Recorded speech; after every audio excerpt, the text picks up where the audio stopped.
¿Qué suerte tenemos de vivir en uno de los países más seguros del mundo? Qué suerte teníamos de vivir en uno de los países más seguros del mundo. La suerte se acabó, ya no hay esa suerte, y no solo ahora ya no tenemos suerte, sino que tenemos mala suerte, porque no tenemos capacidad para revertir la nueva realidad criminal que azotó Europa desde hace 2 décadas más o menos, primero en Francia y en Suecia, en Bélgica, y que ahora está impactando en España. Ya no tenemos esa suerte, es mentira, eso ya es una historia de viejas, eso ya es un camelo para convencerte de que estás seguro, pero en realidad no te dan seguridad. El ciudadano cada vez más lo percibe porque sale a la calle, y lo que le cuentan en el telediario, las estadísticas que le nombran en el telediario, no van acordes con lo que él ve en su barrio. Él lo que ve claramente, sobre todo en las grandes urbes, sobre todo primero, como en todos los países anteriormente, en los barrios periféricos, es que el barrio en el que creció ya no es el barrio en el que vive, y tiene bastante miedo en que no vaya a ser el barrio, ni muchísimo menos, ni de cerca, en el que vayan a vivir sus hijos. No, ya no tenemos suerte. Y no todo el mundo se puede ir del barrio. No todo el mundo, además eso es una trampa mortal. La degradación del barrio es lo primero, es uno de los ítems que impide que tú puedas vender tu casa y irte a otro barrio, porque tu casa, precisamente por esa degradación está devaluada. Entonces acabas en una trampa mortal. No puedes irte, tienes que vivir allí. Los que dictan las normas, las leyes y los que crean las estrategias no viven en esos barrios y te dicen a través de la televisión constantemente que todo va bien. Pero en tu calle no va bien nada ya prácticamente, y el miedo por tus hijos crece y crece y crece, así que es una trampa, es cada vez más difícil salirse del barrio. ¿Qué ha pasado para que hayamos dejado de ser un país seguro? ¿Qué ha pasado? Pues hay varias razones. Hay una que es compartida con todos los países que han sufrido esto anteriormente, que es la inmigración, los procesos de inmigración ilegal desbordada, ¿vale? No la inmigración ilegal siquiera, podríamos aceptar ciertas tasas de inmigración porque somos un país de 44 millones de habitantes, sino los procesos de inmigración ilegal desbordada. Cualquier proceso de recepción de inmigrantes cuantitativamente relevante cambia dinámicas sociales. La comida, los restaurantes, la música que escuchan nuestros hijos. El reggaetón. El reggaetón, por ejemplo, cambia dinámicas sociales. Cuando ese proceso viene de un continente, nosotros tuvimos la suerte de que la primera oleada era de nuestros hermanos hispanoamericanos, por eso no estamos como Francia o Suecia. Cuando ese proceso cuantitativamente relevante viene de un continente con el que no compartimos nada, ni idioma, ni religión, ni costumbres, ni el uso diario de la violencia, nada, ya no hay cambios en las dinámicas sociales, hay conflictos en las dinámicas sociales, se crean conflictos, hay un choque en las dinámicas sociales. Cuando ese proceso ya no es cuantitativamente relevante, sino que es un proceso desbordado, que es lo que está sucediendo ahora en España, ya no solo hay choques, se anulan dinámicas sociales del país de origen, se anulan para imponer dinámicas sociales del país del que llegan esta gente, que encima son estados todos fallidos, pero son los estados que ellos conocen y donde ellos saben medrar. En esos estados la violencia es un elemento básico para medrar en la escala social. Saben utilizarla. Esto es la definición de una zona no-go. Es una zona donde los agentes habituales de autoridad occidentales, policía y jueces, han sido eliminados. Y hay una nueva autoridad en forma de banda criminal que anula dinámicas sociales de origen e impone las dinámicas sociales de sus países. ¿Estamos importando, por tanto, tipos de violencia de los que no somos capaces de imaginar? Sí, efectivamente, la violencia ha escalado a un nivel que un europeo medio hace 30, 40 años jamás imaginaría. Que un habitante del París de Aznavour, de la Bohemia de Aznavour, jamás imaginaría. Porque vienen de zonas donde la violencia tiene un uso diario, donde la violencia dirime casi todos los conflictos.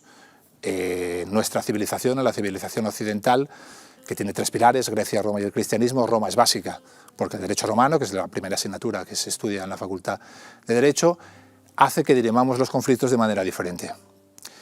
Somos la civilización más avanzada que ha conocido la humanidad, de eso yo creo que hay poca duda. Entonces, Cuando te viene gente de sitios que no comparte eso con nosotros, tienes un problema. Cuando te viene mucha gente, porque un inmigrante ilegal no es un delincuente per se, ¿por qué va a ser un delincuente? Pero si de repente empiezan a llegar miles y miles y miles, hay muchas más posibilidades de que las tornas cambien. Hay muchas más posibilidades de que el terrorismo yihadista penetre de una manera mucho más fácil, muchas más posibilidades de que se creen bandas criminales con métodos a las que no estamos acostumbrados, no eran propios de nuestra cultura, y eso ya está en las calles de París, en las calles de Estocolmo, en las calles de Barcelona y dentro de nada en las calles de Madrid. No es una cuestión de raza, no es una cuestión de nacionalidad, la discusión de la nacionalidad se pierde en apenas 2 décadas, dentro de nada serán todos de segunda o tercera generación, por lo tanto españoles, o serán nacionalizados, es una cuestión de origen y cultura. El chico que nos elimina del Mundial nació en Getafe, pero juega con Marruecos porque se ha cansado de decir que es su origen, que él se siente marroquí. Es una cuestión de origen y cultura. Él se siente marroquí y prefiere jugar con Marruecos. El Morat, este rapero que detenemos cada 2 por 3 en Barcelona, nació en Barcelona pero se siente marroquí, lo ha repetido miles de veces.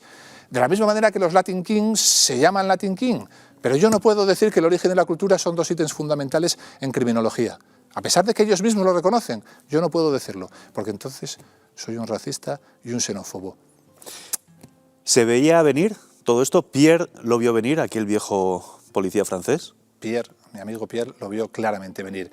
Cualquier policía operativo hoy en España que trabaje en la calle es Pierre. Cualquiera. Cualquier policía que traigas a este sillón, cualquiera, operativo, no te hablo de un mando de los que escogen los diferentes gobiernos. Cualquier policía operativo que trabaje en la calle y traigas a este sillón te va a contar lo mismo que yo, porque es lo que hay, no te puede contar otra cosa. Desde hace años que se veía venir. Pero el asumirlo tiene un coste político. Y los políticos nunca quieren asumir coste, porque el coste supone votos, pérdida de sillones, pérdida de escaños, pérdida de agencia de colocación, que es lo que se ha convertido hoy la política.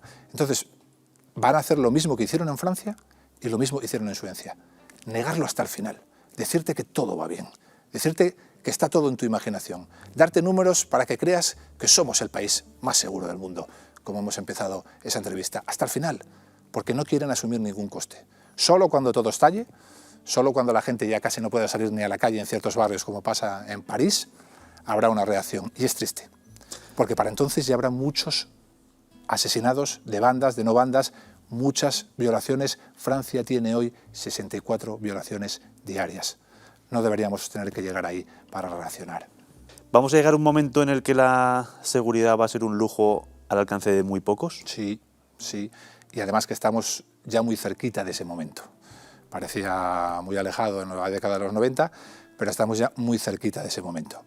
Al final, sí que es verdad que va a afectar a prácticamente todo el mundo, excepto a la clase dirigente que tenga escoltas, seguridad privada en su casa y demás. Pero incluso en los barrios que hoy consideraríamos de más alto nivel económico o donde hay menos delincuencia en la actualidad, París se transformó así. Empezó con un barrio periférico, siguió uno detrás de otro, acordonaron París como en un sitio militar. Y una vez acordonado, ¿dónde fueron a robar? Al centro.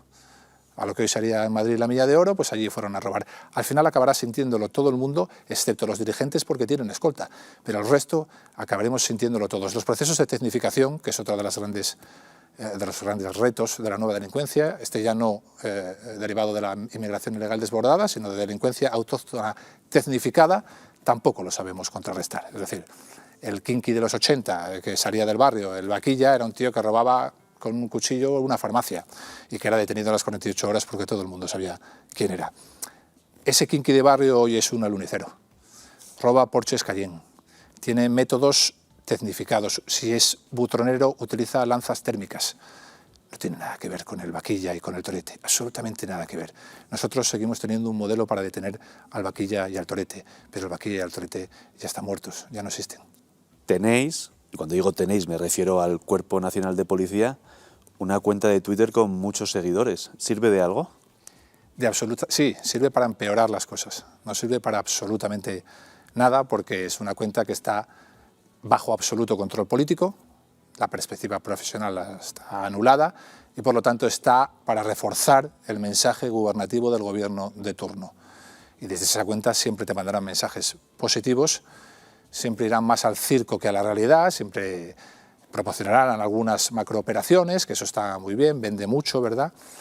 Pero lo que impacta en el día a día de un carnicero de Getafe o de una peluquera de Móstoles no son las macrooperaciones.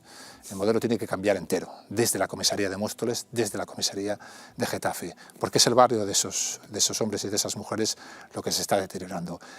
Nada de eso te va a contar la cuenta oficial de la Policía Nacional. Podríamos aprovecharla porque la comunicación hoy es una estrategia básica